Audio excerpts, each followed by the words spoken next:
అమృతాత్మ స్వరూపులైన మీ అందరికీ మీ తల్లి అవ్యాజ్యమైనటువంటి మాతృప్రేమనందిస్తూ శ్రీ సూక్తంలో 13, 14 శ్రీకళా మంత్రాలు ఇడాపింగళ నాడులలో ఉన్నటువంటి సూర్య చంద్ర కాంతులను గురించి పద్మమాలిని, హేమమాలిని అంటూ ఈ దివ్య తేజస్సులను గురించి ప్రబోధిస్తూ ఈ దివ్య తేజస్సులను మన శరీరంలో మేల్కొల్పి మన శరీరంలో ఉన్నటువంటి సూక్ష్మ తేజస్సులన్నిటినీ దేదీప్యమానంగా ప్రకాశించినట్లుగా చేస్తూ ఉన్నాయి. అందుకే శ్రీ సూక్తాన్ని ఎవరు పఠిస్తారో వారి శరీరంలో తేజస్సు బహిర్గతమవుతూ ఉంటుంది.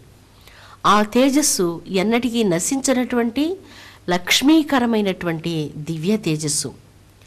శుక్లపక్షం, కృష్ణపక్షం, ఈ శుక్ల కృష్ణ పక్షాలలో శ్రీచక్రాన్ని ఇలాగా పూజిస్తూ ఉంటారు. శుక్లపక్షంలో 1వ దినం, 6వ దినం, 8వ దినం, 9వ దినం, 13వ దినం, ఈ 5 దినాలు ఈశ్వరుని యొక్క దినాలుగా భావించి ఈశ్వర తత్వాన్ని శ్రీచక్రంలో పూజిస్తూ ఉంటారు. కృష్ణపక్షంలో జగన్మాత తత్వంగా భావించి జగన్మాతను ఆయా తిథి దేవతలలో దర్శిస్తూ అలాగ పూజిస్తూ ఉంటారు. మొట్టమొదట మనం శుక్లపక్షం చెప్పుకున్నాం. 1వ దినం, 6వ దినం, 8వ దినం, 9వ దినం, 13వ దినం, ఈ 5 దినాలు ఈశ్వర స్వరూపాలుగా అనగా పురుష స్వరూపాలుగా భావించి పురుషాత్మకమైనటువంటి చైతన్య శక్తిగా పరబ్రహ్మం ఆరాధించబడుతూ ఉన్నది. కృష్ణపక్షంలో జగన్మాతృమూర్తి యొక్క దివ్య స్వరూపంతో ఆ దివ్య కళలు ఆరాధించబడుతూ ఉన్నాయి. 2, 3, 4, 7, 12, 2, 3, 4, 7, 12 ఈ 5 దినాలు దేవీ స్వరూపాలుగా భావించి దేవీ తత్వాలుగా ఆ దివ్య కళలు ఉపాసించబడుతూ ఉన్నాయి. ఉభయాత్మకమైనటువంటి దినాలుగా కొన్ని ప్రత్యేకమైనటువంటి దినాలున్నాయి. ఈ ఉభయాత్మకమైనటువంటి దినాలు 5, 7, 10, 11, 14, 15 ఇవి ఈ 6 కలిసి ఉభయాత్మకంగా అనగా లక్ష్మీనారాయణ తత్వంగా శివశక్తైక్య తత్వంగా శ్రీచక్రంలో పూజించబడుతూ ఉన్నాయి.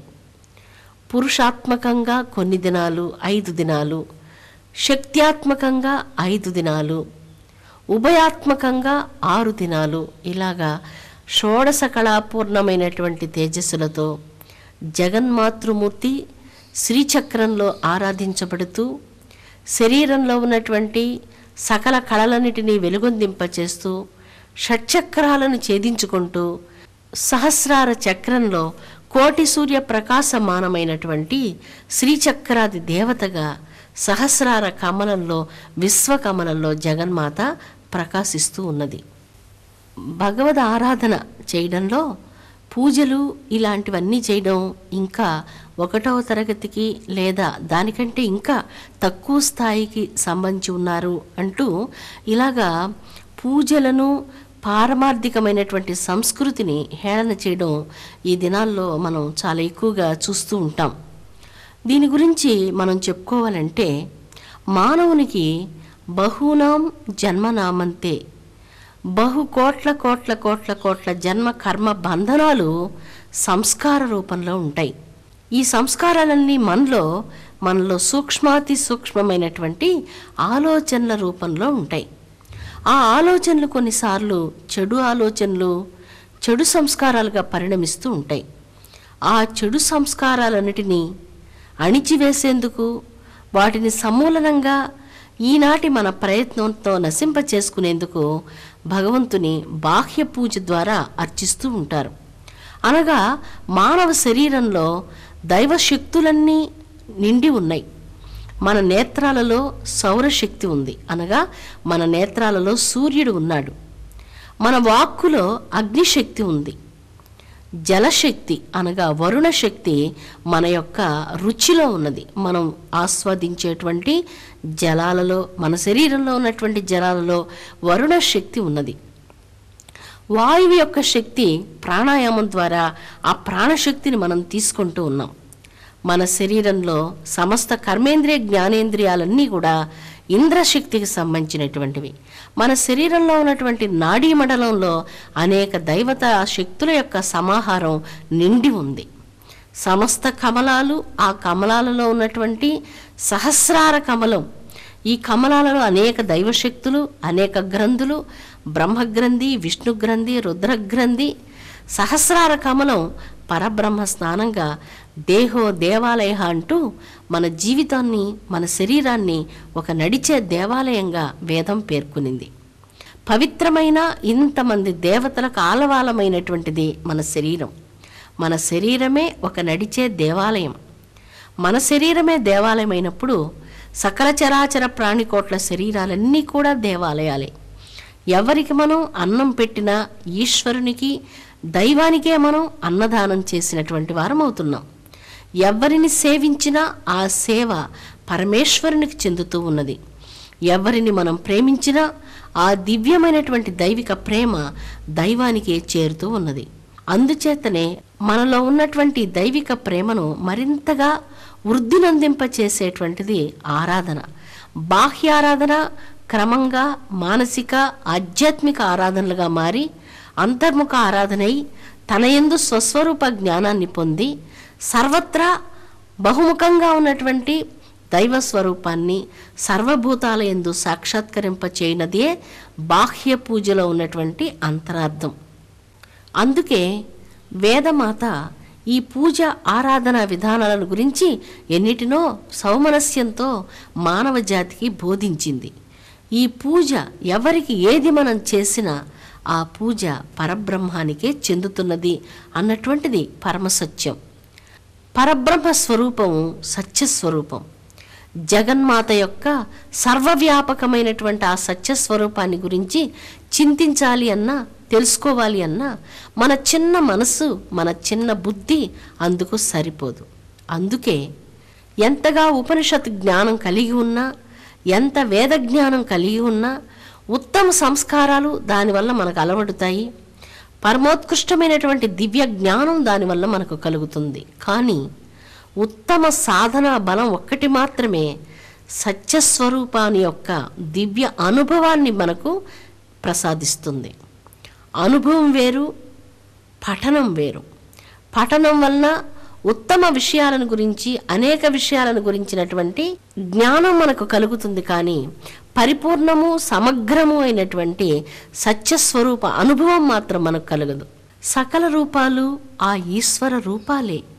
ఎవరికి మనం ఏ సేవ చేసినా నిష్కామమైనటువంటి ఆ సేవ జగదీశ్వరికి చేసిన ఆ సేవలాగా తల్లికే చెందుతుంది.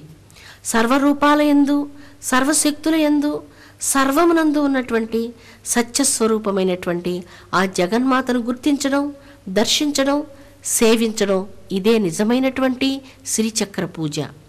మానవులకు కోటాను కోట్ల జన్మ కర్మ బంధనాలు సంస్కార రూపంలో, బీజ రూపంలో సూక్ష్మంగా ఉన్నటువంటివి ఈ ఆలోచనలన్నీ నశించిపోతే కానీ పరిశుద్ధమైనటువంటి హృదయం, ఆత్మజ్ఞానం కలుగనే కలుగదు. మానవుని యొక్క అద్భుత బుద్ధిశక్తి ఎన్నో విషయాలను చదివి మననం చేసి జ్ఞాపకం పెట్టుకోగలదు. కానీ దానివలన సత్యస్వరూపమైనటువంటి ఆత్మ సాక్షాత్కారం కానే కాదు. ఎన్నో కోట్ల జన్మల కర్మ వాసనాబలం మానవుని చుట్టుముట్టి ఎంతగా బాధిస్తుంటుందో ఎవరికీ తెలియదు. ఉపాసన వలన, సాధన వలన, జప ధ్యానాదుల వలన, మౌనం వలన, ఆధ్యాత్మిక సాధన వలన కర్మ వాసనా బలం నశించిపోతుంది. మానవుని హృదయం ప్రకాశవంతమవుతుంది. బహుకోట్ల జన్మలుగా ఏ లక్ష్యం కోసమైతే తాను జన్మించాడో ఆ దివ్య లక్ష్యాన్ని, ఆత్మ సాక్షాత్కార అనుభవాన్ని తన హృదయంలో అనుభవించగలడు. ఇది నిజమైనటువంటి దైవ ఆరాధన. బహుకోట్ల జన్మల పుణ్య తపో సాధన వలన, యోగ బలంతో, అద్భుతమైనటువంటి ఆత్మశక్తిని, తపో సాధనలతో మనోబలాన్ని సంపాదించి ఏకాగ్రమైనటువంటి చిత్తంతో దైవాన్ని తన అంతరంగంలో సాధన చేసి అద్భుతమైనటువంటి ఆత్మానుభవాన్ని పొందడం కోసమే ఈ పవిత్రమైనటువంటి మానవ జన్మ లభించింది అన్నటువంటి సత్య అనుభవం కలుగుతుంది. అందుకే ఈ 13, 14 శ్రీకళా మంత్రాలలో, యోగ రహస్యాలలో అష్టాంగ యోగ సాధనల యొక్క దివ్య రహస్యాలన్నీ ఇందు నిక్షిప్తమై ఉన్నాయి. అందులో ప్రధానంగా ఎడా పింగళ నాడుల ద్వారా ప్రాణాయామ సాధన చేసి దేహమనేటువంటి దేవాలయంలో కోటి సూర్య ప్రకాశమానంగా వెలుగొందుచున్నటువంటి ఆ ఈశ్వర సాక్షాత్కారాన్ని తన యందు సర్వభూతాలయందు సాక్షాత్కరించుకునేటువంటి గమ్యాన్ని గురించి సూచిస్తూ ఉన్నది ఈ పరమాద్భుతమైనటువంటి ఈ 2 శ్రీకళా మంత్రాలలో ఉన్నటువంటి అంతరార్థాలు. అమృతాత్మ స్వరూపులారా, మన పవిత్రమైనటువంటి మానవ జన్మ బహుకోట్ల జన్మల పుణ్య సంస్కారం వల్ల మనకి జన్మ లభించిందన్నటువంటి విషయం మీరందరూ ఎరిగినటువంటిదే. కాలం కొన్నిసార్లు తెలియకుండా మాయా ప్రభావం వలన మనం వృధా చేస్తూ ఉంటాం. తెలిసి తెలియనటువంటి అహంకార మమకారాలతో మనం కష్టపడుతూ ఉంటాం. మహామాయా స్వరూపిణి అయినటువంటి తల్లి అందరినీ రక్షించి సమస్త పశుపాస బంధనాల నుంచి విమోచనాన్ని ప్రసాదించునుగాక. అప్పుడే కదా మనం ఈ సర్వము దైవకళా స్వరూపంగా మనం దర్శించగలం. సర్వమునందు పరబ్రహ్మ స్వరూపాన్ని సాక్షాత్కరించుకోగలిగినటువంటి పవిత్ర స్థితిని తల్లి మనకు ప్రసాదిస్తుంది. అప్పుడు కదా మన జన్మ నిజంగా సార్థక్యమవుతుంది. అమృతాత్మస్వరూపులైనటువంటి మీ అందరికీ మీ తల్లి అవ్యాజ్యమైనటువంటి మాతృప్రేమను అందిస్తూ ఈ లక్ష్యాన్ని మనం ఎవ్వరం ఎప్పటికీ మర్చిపోకుండా ఉందుముగాక. అంతర్ముఖమైనటువంటి దృష్టిని ప్రసాదించమని కన్నీళ్లతో మీరు జగన్మాతను వేడుకోండి. సర్వ ఆరాధనల యొక్క గమ్యం ఆత్మస్వరూప దర్శనం, స్వస్వరూప దర్శనం. ఆ దర్శనాన్ని ప్రసాదించమని, సర్వమునందు తల్లిని సాక్షాత్కరించుకునేటువంటి దివ్యస్థితిని అనుగ్రహించమని కన్నీళ్లతో తల్లిని ఆర్తితో భక్తితో హృదయపూర్వకంగా వేడుకోండి. సకల చరాచరమునందు జగన్మాతను దర్శించుటే నిజమైనటువంటి దేవీ పూజ. సర్వజగమునందు కేవలం ఆ వెలుగు మాత్రమే నిండి ఉన్నదన్నటువంటి ఆ దివ్య అనుభవం పొందడమే నిజమైనటువంటి శ్రీచక్ర పూజ. సర్వమునందు జగన్మాతృమూర్తి అయినటువంటి తల్లి యొక్క వెలుగును సాక్షాత్కరించుకుందుముగాక. విశ్వంలో ప్రతి జీవికి శాంతి, ఆనందం, జగన్మాత యొక్క దివ్య అనుగ్రహం లభించునుగాక. విశ్వశాంతి వర్ధిల్లునుగాక. ఓం శాంతి శాంతి శాంతి.